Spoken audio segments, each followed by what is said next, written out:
Okay, I got something pretty cool for you guys today. I know a lot of you have been wanting to see this.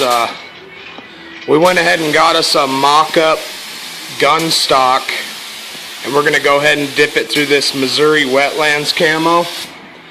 I've already done a brand new Chevy dash in this camo, and it's really cool, so show you this gun stock here.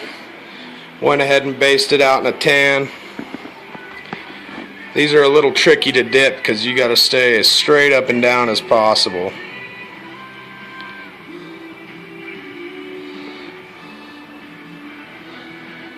As soon as he gets to the rear stock there, he's going to go ahead and level out.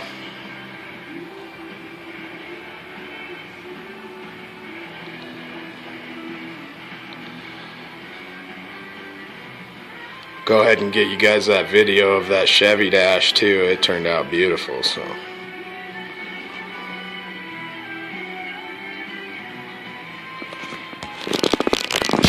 alright, let's go ahead and move our pins here.